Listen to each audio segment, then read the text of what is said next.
Nós estamos falando sobre como permanecer firmes em tempo hostil. E eu estava dizendo hoje pela manhã que vivemos um tempo em que o movimento anticristão tem se articulado, o movimento anticristão tem se colocado em marcha contra os cristãos. O objetivo desse movimento é reduzir a igreja ao templo. Em alguns países você já não pode mais falar do amor de Jesus nas ruas. Países ditos de primeiro mundo. Para você falar de Jesus nas ruas, você tem que falar também de uma outra religião, porque isso, na concepção deles, é uma invasão da liberdade do indivíduo. Esse mundo anticristão tem tentado deturpar o projeto de Deus. Por isso que a imagem e semelhança de Deus vem sendo deturpado, corrompido. Então, se você assume a sua identidade como cristão, você, com certeza, vai ser perseguido. Se você assume a sua identidade como homem, criado à imagem e semelhança de Deus, homem, macho, você cria um problema para quem não se sente assim. Então a ideia é que todo mundo seja mais ou menos parecido com o outro. Então, ter um indivíduo que assume o seu gênero homem, macho, é ofensivo para a sociedade de hoje. Porque a sociedade de hoje quer ver os homens todos afeminados, com um trejeito comum. Mulheres femininas também não são bem-vindas. Mulheres femininas, elas ofendem o meu bem-estar, porque eu me sinto uma mulher masculina. Então, se eu vejo uma mulher feminina, isso me ofende. A ideia é que a mulher seja apresentada como algo diferente daquilo que ela é. E isso nós percebemos um movimento muito forte.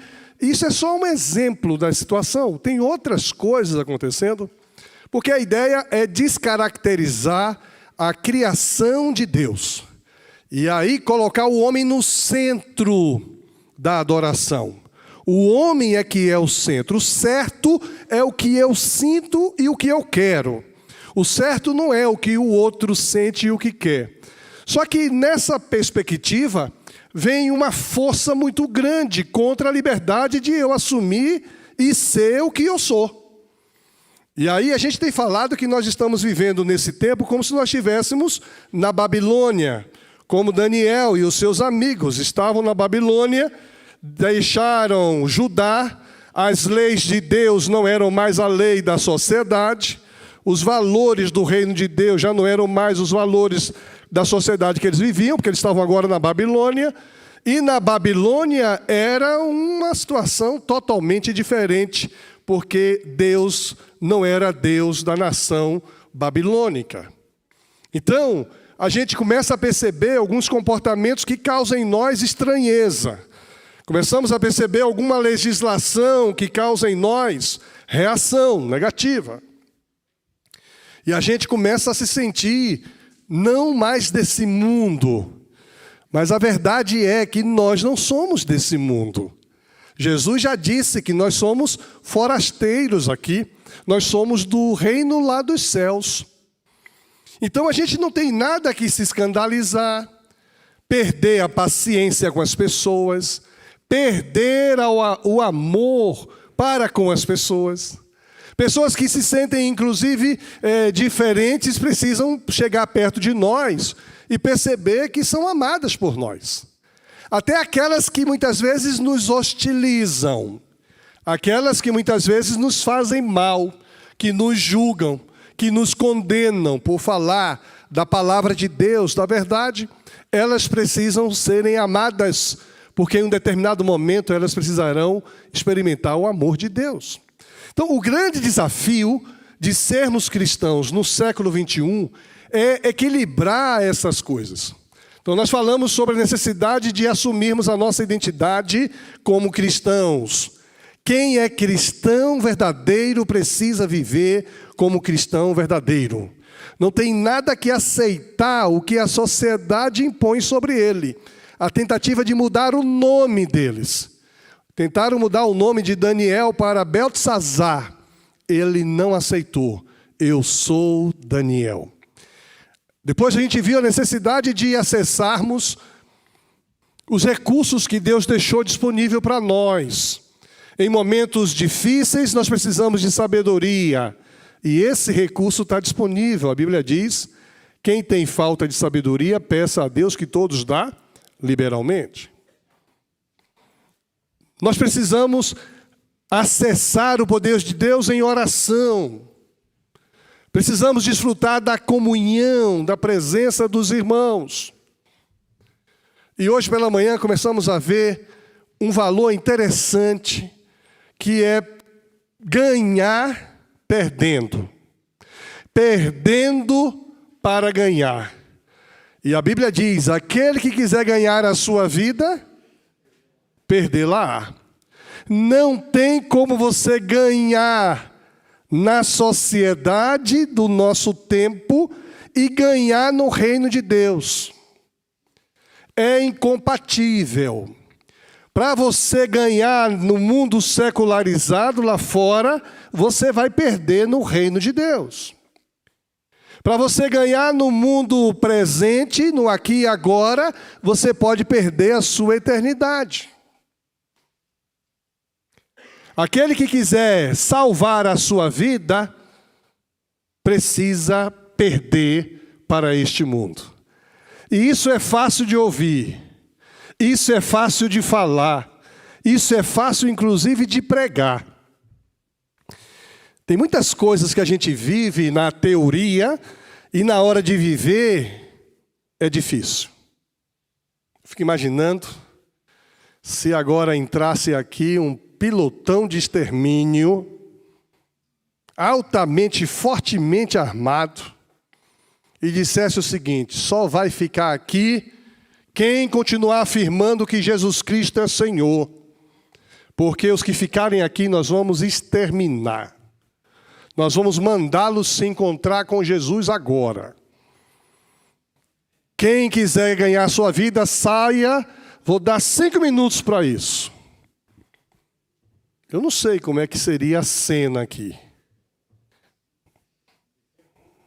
De terror? De terror, porque se saísse todo mundo seria vergonhoso. Espero que o pastor não seja o primeiro a sair correndo.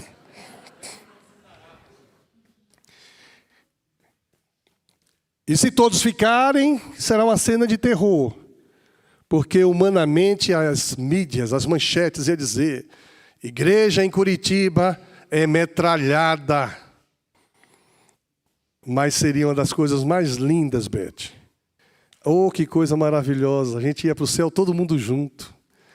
Quando a gente levasse um tiro aqui, caísse: Jesus, o que você está fazendo aqui? Oh, Beth, você veio também? Não sabia que você ia vir, não.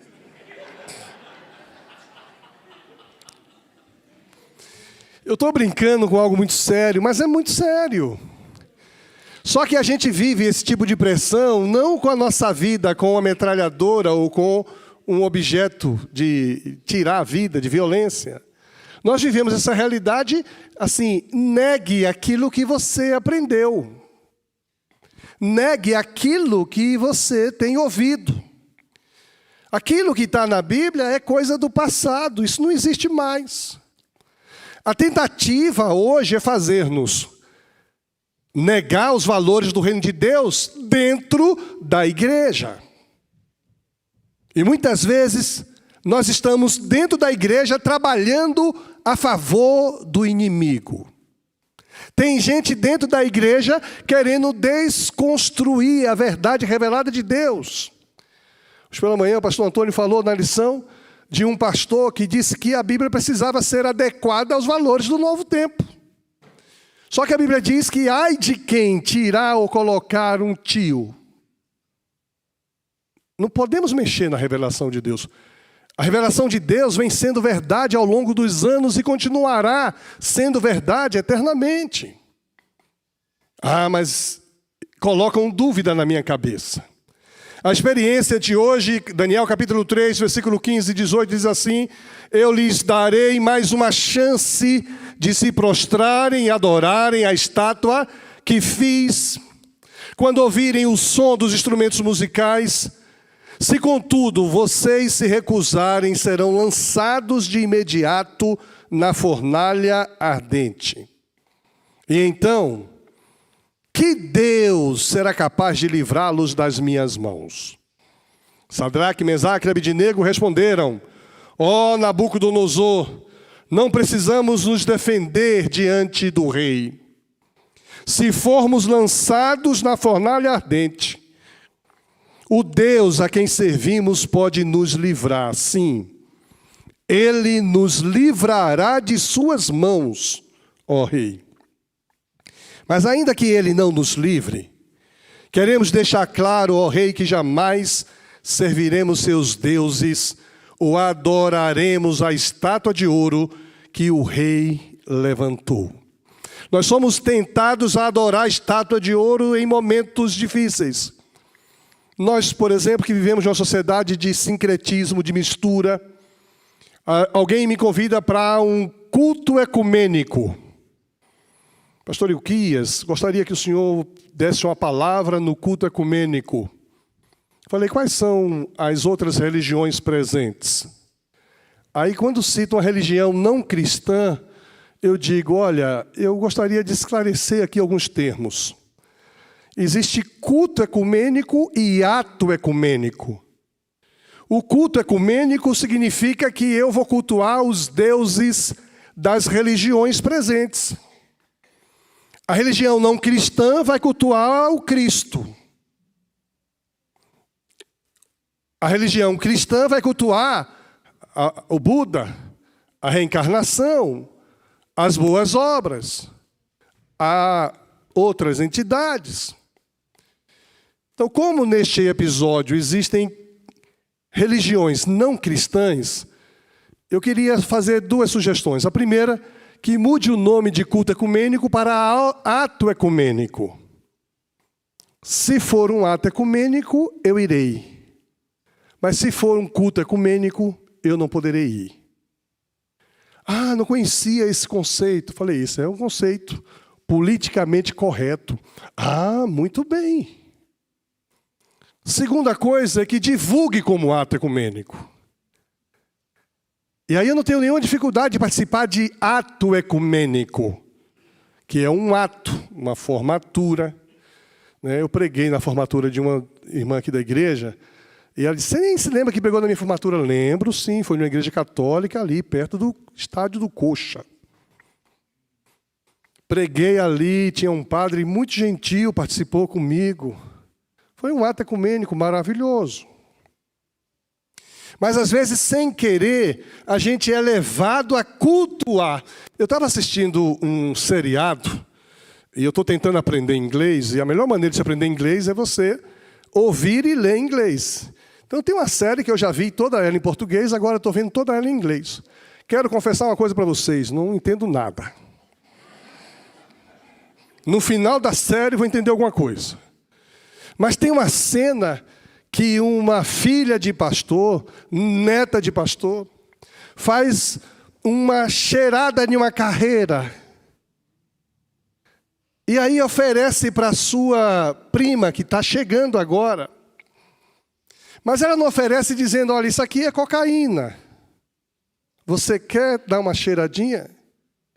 Conversando sobre as coisas da família, sobre as situações difíceis da família, uma menina de 13 anos dá uma cheirada, prepara a carreira e simplesmente diz para a outra, agora é sua vez. A outra está chegando, ela simplesmente nem pensa duas vezes, faz a cheiradinha. E ali nós estamos com pessoas sendo introduzidas na drogadição, que tem causado violência no mundo inteiro. Recentemente, o Supremo Tribunal começou a votação sobre a descriminalização das drogas, com dois objetivos. O primeiro, deixar as pessoas fazerem com suas vidas o que elas quiserem, mas não levam em conta as vidas que serão tiradas por causa disso. As vidas que serão escravizadas por causa disso. E começam a defender para a sociedade a ideia de mais imposto. Já que a gente não consegue conter o tráfico, vamos liberá-lo. Tirar a força do traficante, não sabendo ele que... Eles sabem, eles estão muito comprometidos com Nabucodonosor. Eles estão muito comprometidos com a Babilônia. E a gente às vezes entra na discussão sociologicamente, levando em conta as bases que nos foram impostas, sem fazer a reflexão da sabedoria, da graça. E quando a gente vê, nós estamos defendendo os valores do Nabucodonosor, muitas vezes dentro da igreja. Aqui estamos diante de uma cena complicada. A Babilônia cresceu majestosamente. A grande Babilônia domina esse tempo. É a maior e mais soberana cidade do mundo. Agora é a Babilônia. Não é mais Nova York. É a Babilônia. Não é mais Israel. É a Babilônia. Nabucodonosor era o homem embriagado pelo poder. Ele não se contentou apenas em ser rei, mas ele queria ser o maior da terra. Ele quer ser adorado. Ele quer ser Deus. E ele edifica uma estátua de ouro e ordena que todos os súditos o adorem.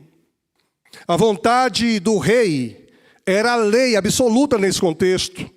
Ninguém podia recusar obedecer suas ordens. Mas a Bíblia diz que ele era um homem mau, truculento, sanguinário, vingativo. O poder dos tiranos e dos déspotas poderosos sempre encontram seus limites em pessoas fiéis a Deus. A pessoa truculenta, poderosa, quando chega diante de uma pessoa temente a Deus, o limite chegou ali. Quando as pessoas tentam impor sobre nós uma cultura anticristã, chega diante de um cristão verdadeiro, a cultura parou ali.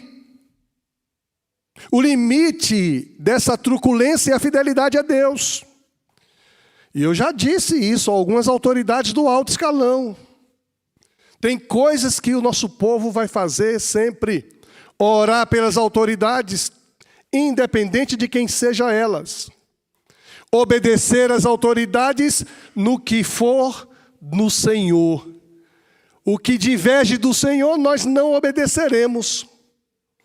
Ainda que sejamos negativados, cancelados, derrubados, condenados. Essa introdução desse sermão pode ser derrubada a qualquer momento. Porque algumas das coisas que eu falei aqui já são coisas que o YouTube não quer que permaneça no ar. E pode ser que daqui a pouco chegue ali uma viatura da Polícia Federal. E que o ministro do Supremo tenha me convidado para um encontro lá em Brasília. E eu vou em paz. E não pode nem me visitar, viu, Júnior? Não. Estou tentando visitar um pastor que foi preso, não consigo.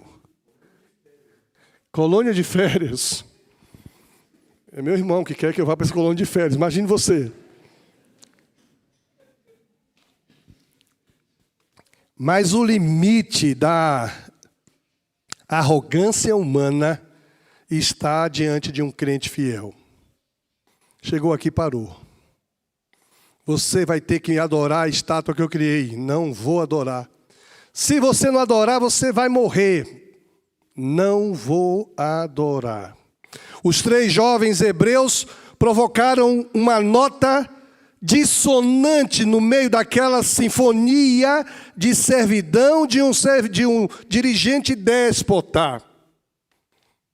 ele se recusa a pecar. Eles são ameaçados, destoam da multidão. A verdade, ela é inegociável. Não vendem a consciência. Preferem a morte do que a infidelidade a Deus. Mas tem muita gente preferindo o amar-se a si mesmo do que ser fiel a Deus.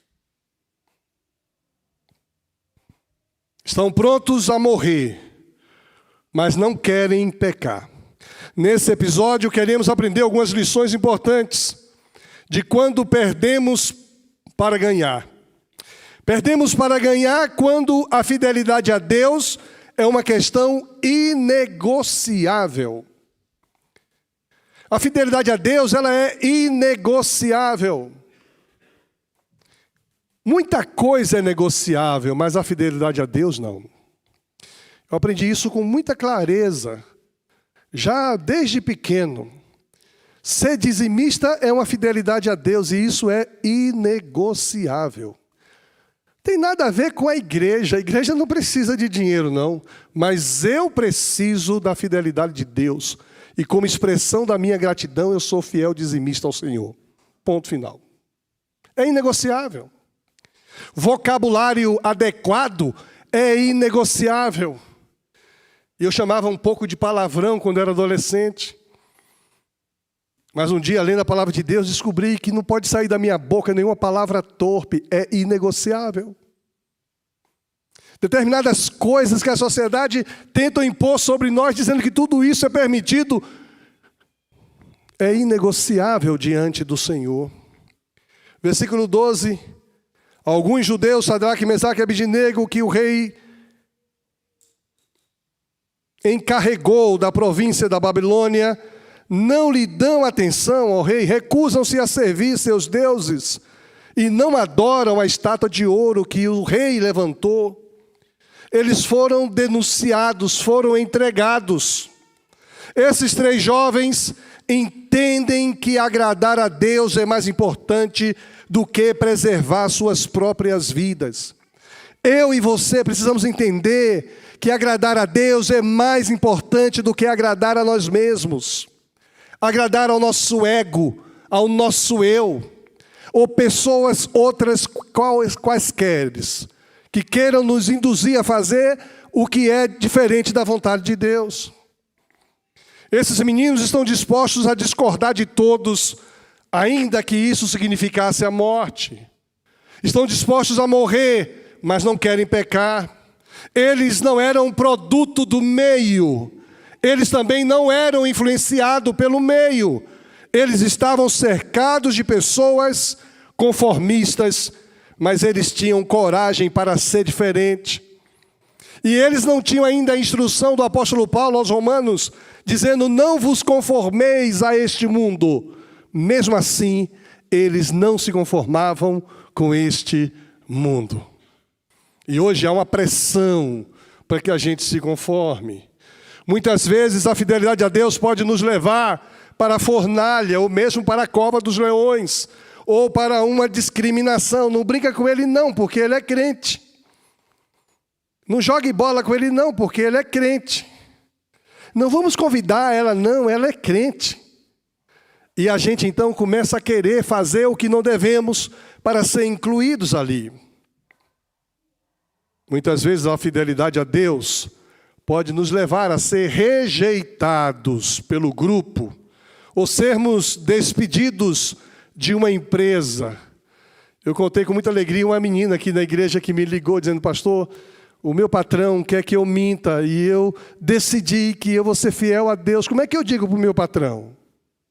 E eu orientei, olha, você diz para ele o seguinte, olha, eu estou aqui para servir o Senhor, mas eu não posso mentir em seu nome.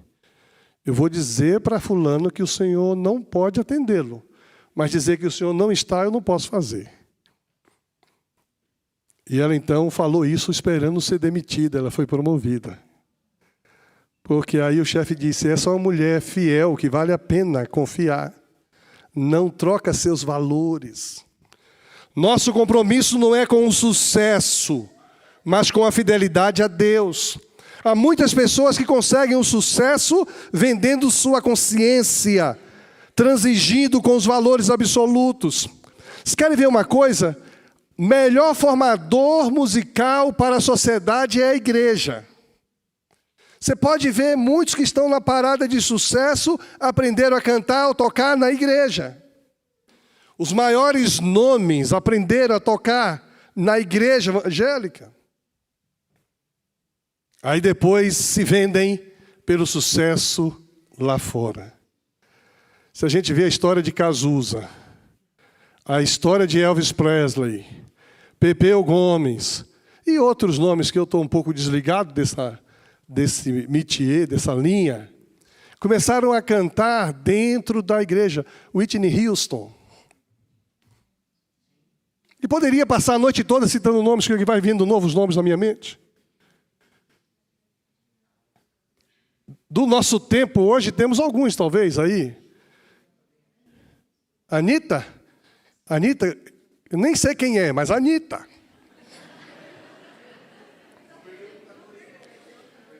Mas aprendeu a cantar na igreja. Em algum momento há uma pressão como essa. Sucesso, dinheiro, mídia, visualização, curtida. E aí eles deixam de adorar a Deus, passam a adorar a estátua de Nabucodonosor. Talvez o que seduz não seja o por todo, mas o momento de prazer. Como é gostoso comer. Ninguém está vendo. O pastor não está aqui. Mas Deus está.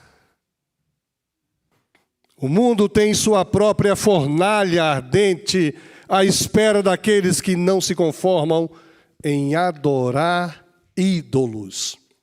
É a fornalha de ser desprezado, de ser ridicularizado. Os que são fiéis a Deus são chamados de retrógrados. Para muitos crentes, a pressão parece irresistível, mas fidelidade é uma questão inegociável. A minha oração é que você saia daqui com esta decisão. A fidelidade a Deus é uma questão inegociável. Segundo lugar, muitas vezes Deus não nos livra dos problemas, mas nos livra nos problemas. Eles os amarraram e os lançaram na fornalha, inteiramente vestidos com túnicas, turbantes, mantos e outras roupas. Versículo 25. Olha, disse Nabucodonosor, vejo 4 homens desamarrados andando no meio do fogo, sem se queimar, e o 4º homem se parece com o filho de deuses. Deus não livrou os seus servos da provação, mas Deus preservou-os na provação. Ele não impediu que os seus servos fossem amarrados, mas ele impediu que o fogo queimasse os seus servos. Muitas vezes Deus não nos livra dos problemas, mas está conosco nos problemas. Hoje pela manhã eu falava e estava presente uma irmã que foi diagnosticada com um câncer. Nós estamos orando, está lutando com isso. E o câncer é uma palavra que nos amedronta. E câncer, a gente não sabe nunca a violência que ele traz.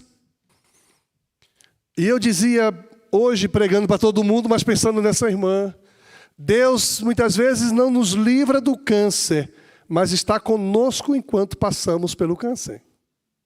Tem nada melhor do que isso. Hein, Jonas? Nada melhor do que isso. Está aí, já vai fazer 1 ano de tratamento. Hein, Dolores? 1 ano. Mas Deus presente. Vocês não estão sós. Deus com vocês está. Ele não nos livra do câncer, mas está conosco no câncer. Ele não nos livra do desemprego, mas está conosco no desemprego. Ele não nos livra muitas vezes das crises financeiras, mas Ele não deixa faltar o pão, faltar o essencial. Sabemos que todas as coisas cooperam para o bem daqueles que amam a Deus. O Senhor Deus está acima de tudo e nada pode transtornar os planos de Deus. A inveja, o ódio dos acusadores, a ira e a arrogância do rei, as cordas dos algozes e as chamas do fogo, tudo está sob o controle de Deus. Vivemos em um mundo hostil. Somos atacados de todos os lados. Aí que entra, né? Abatidos, mas não desesperados. Era agora a hora de eu cantar a música. Mas eu não memorizei a letra, vamos ficar para depois. É nessa hora que a gente vai perceber que não existe nada que limite a ação de Deus. Muitas vezes Deus nos prova, nos leva para o deserto, nos coloca na fornalha, mas não nos abandona. Deus conosco está. Deus muitas vezes não nos livra dos problemas. Até mesmo porque se Deus nos livrasse do problema, a vida não teria sentido. Você vai celebrar o quê se você não sabe que tem problemas na vida? Se você não sabe que existe doença, você não ia zelar pela saúde. Se você não sabe que existe baixos, você não vai celebrar os altos. Eu quero viver só nas nuvens. Eu quero viver só no bem bom. E eu dizia para alguém essa semana que viver só lá em cima é morte. E essa pessoa estava passando por um quadro clínico complicado. Falei, você já viu a oscilação no medidor da UTI? A linha vai subindo e descendo, está tudo normal. Na hora que ela parar lá em cima, ela começa a apitar. Pi, pi, pi, pi, pi, pi, pi, pi, pi, pi, pi, pi, pi. Ou aqui embaixo. Então, problemas para nós é estímulo de vida. Vamos passar pelas lutas? Vamos. O Senhor está conosco. Vamos enfrentar as dificuldades? O Senhor está conosco. Então, Deus não nos livra muitas vezes dos problemas, mas Ele está conosco nos problemas. Quando passamos pelas águas, diz o texto, profecia bíblica, quando passamos pelas águas, Ele está conosco. Quando atravessamos os rios, Ele atravessa conosco. Quando passamos pelo fogo, as chamas não ardem sobre nós. Deus livrou os meninos da ameaça de serem consumidos, mas não livrou os meninos de estarem no fogo. Deus não livrou os meninos da ameaça de ir para a fornalha, mas os livrou na fornalha. Ser crente não é ser poupado dos problemas, das provações, das aflições, dos problemas financeiros, dos problemas de saúde, dos problemas familiares. Mas ser crente é experimentar o livramento de Deus nos problemas. Os jovens foram jogados na fornalha, mas um quarto homem apareceu. E aí nós chegamos na nossa terceira verdade. A primeira é que a fidelidade a Deus é uma questão inegociável. A segunda, muitas vezes Deus não nos livra dos problemas, mas nos problemas. Em terceiro lugar, quando todos os recursos da terra acabam, encontramos socorro no quarto homem. Quando tudo parece perdido, existe um quarto homem. Quando tudo parece difícil demais, existe o anjo do Senhor, o enviado do Senhor. Versículo 24.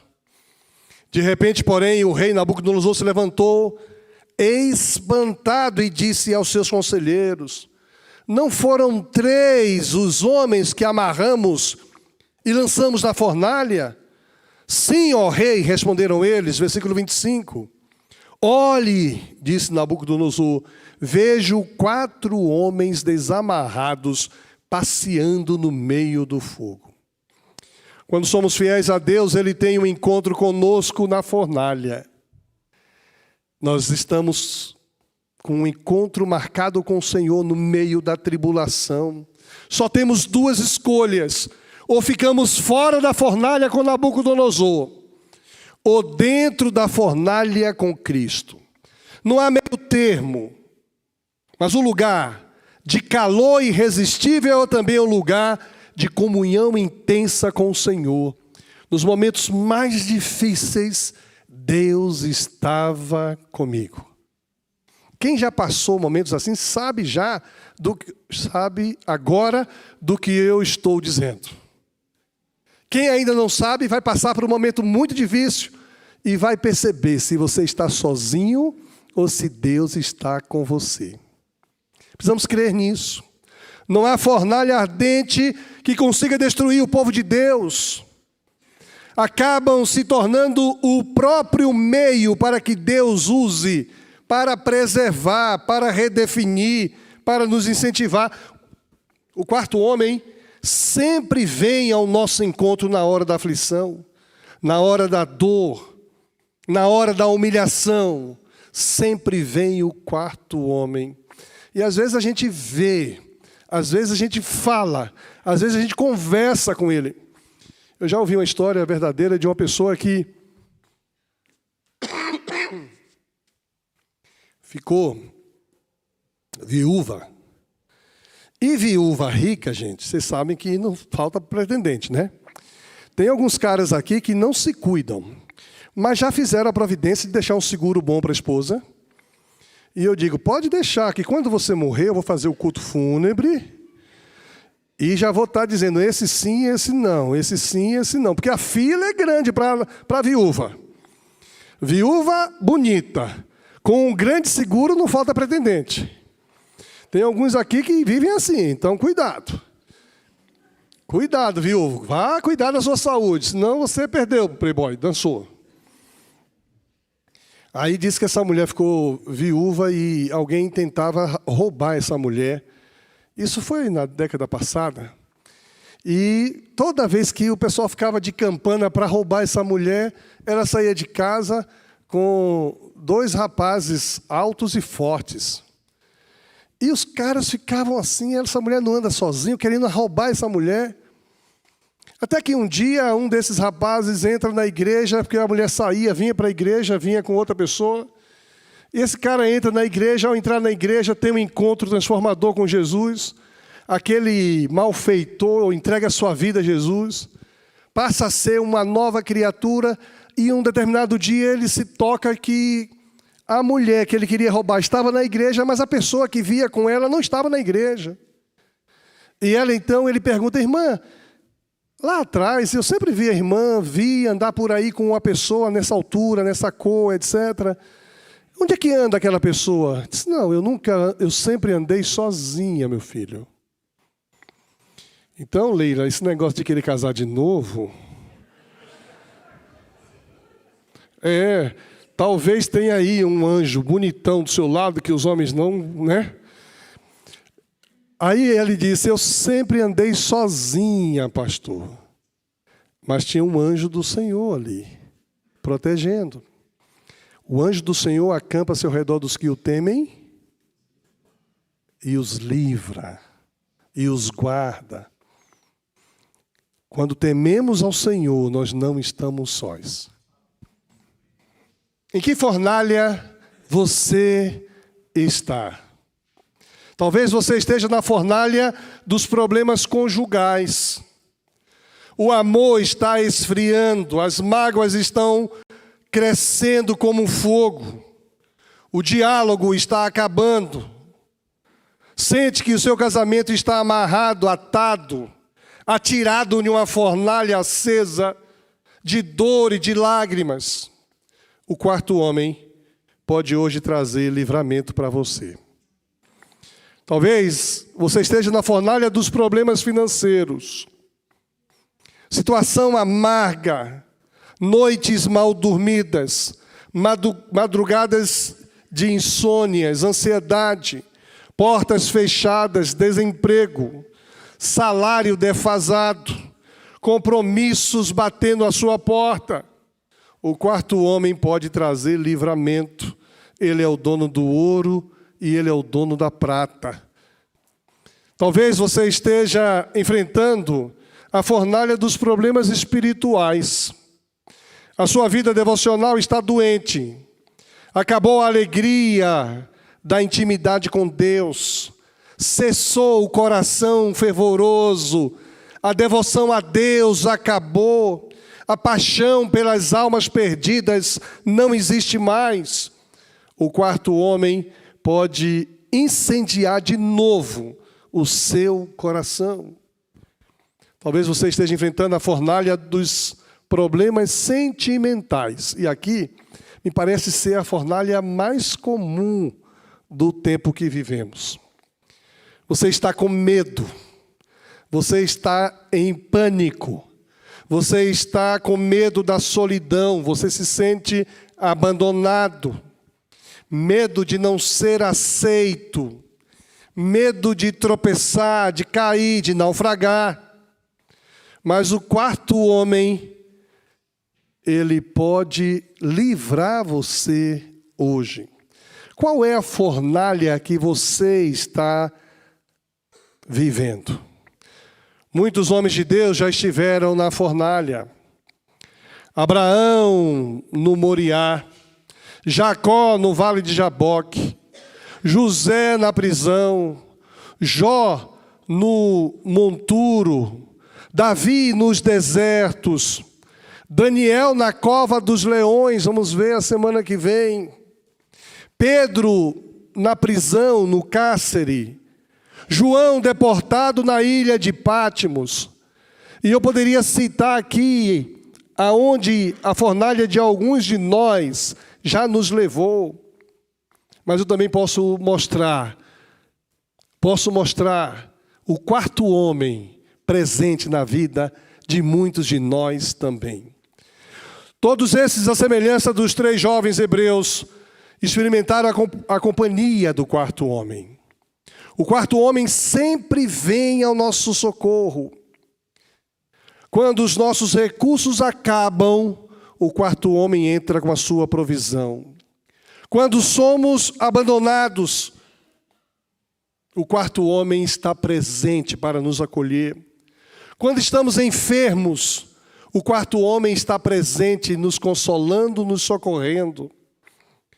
Quando a família parece desmoronar, o quarto homem está junto. Quando tudo parece perdido, ele se manifesta salvadoramente. O Senhor está conosco.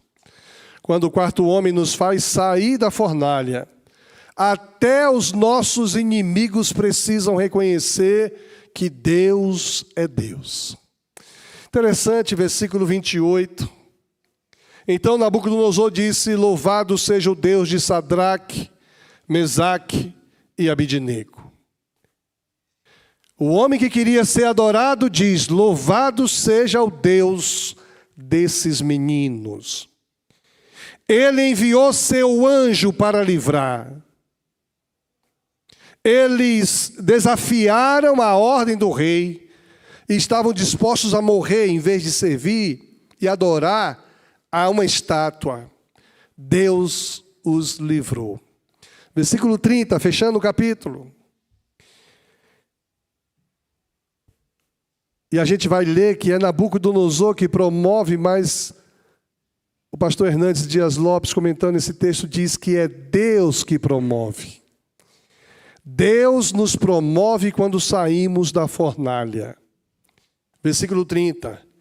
Então o rei promoveu Sadraque, Mesaque e Abidnego a cargos ainda mais elevados na província da Babilônia.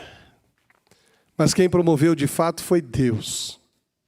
Porque Nabucodonosor só decidiu promover. Por quê?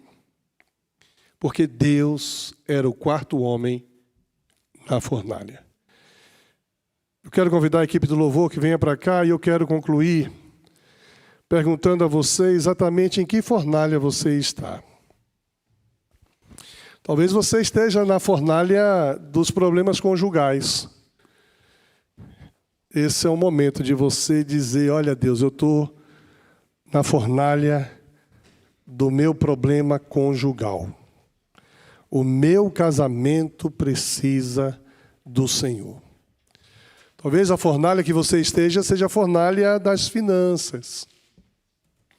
E você precisa de que Deus venha com graça e poder ser o quarto homem, equilibrando os seus gastos.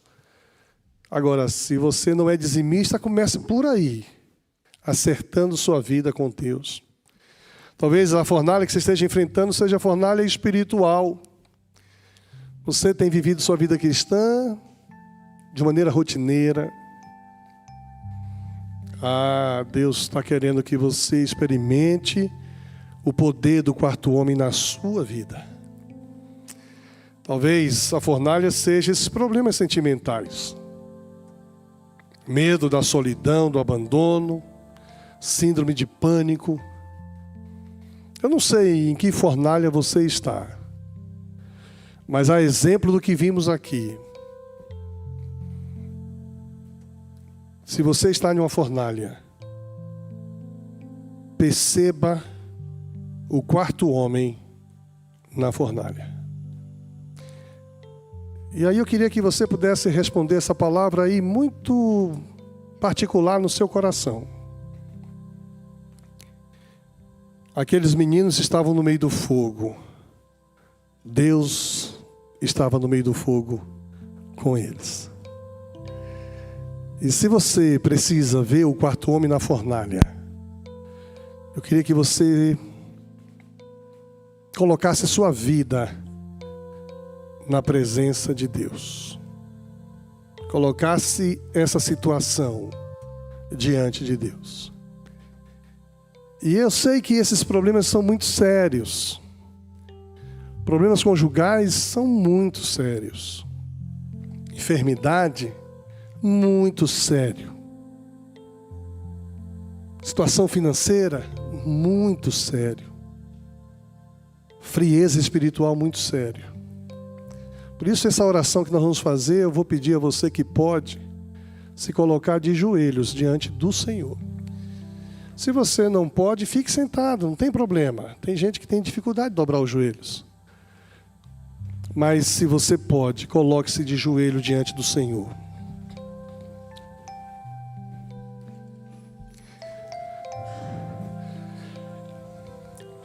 Pai querido, depois de ouvirmos uma mensagem tão profunda como essa, depois de percebermos, ó Deus, que o Senhor está conosco em qualquer situação.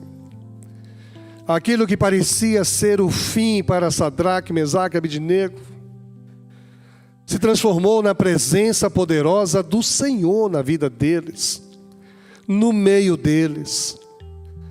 Pai, nós estamos de joelhos diante do Senhor, admitindo, ó Deus, que nós estamos sim em uma fornalha, mas nós queremos ver o Senhor na fornalha em que estamos. Queremos que o Senhor entre com a providência que o Senhor tem, que o Senhor disponha, ó Deus, da Tua presença poderosa. E que, ó Deus, o queimor do fogo não nos atinja, não nos abata. Aqui estamos nós, ó Deus, apresentando a fornalha da crise conjugal. Precisamos, ó Deus, da presença do Senhor em nosso casamento. Precisamos do Senhor, a presença do Senhor em nossa família. Alguns estão apresentando a fornalha, ó Deus, da crise financeira, dos problemas profissionais. Nós queremos a presença do Senhor conosco. Alguns estão apresentando aqui, ó Deus, a fornalha das crises espirituais. Precisamos da presença do Senhor, reanimando, acendendo a chama da fé. Aqui estamos nós, ó Deus. Alguns apresentando a fornalha da questão emocional, da depressão, do medo, do pânico. Que o quarto homem seja o Senhor em nossas vidas. Que cada um de nós, ó Deus, que de maneira simbólica se coloca de joelhos diante do Senhor. Alguns não puderam ajoelhar, dobrar os seus joelhos, mas estão dobrando o seu coração. Eu quero pedir, assim como o Senhor esteve com Sadraque, Mesaque e Abidnego, esteja com o teu povo em nome de Jesus. Quero pedir, Pai, que seja um dia significativo, que a nossa existência seja selada pela transformação e que nós possamos nos lembrar que nós também já estivemos numa fornalha e o Senhor estava conosco ali. Em nome de Jesus. Amém. Amém.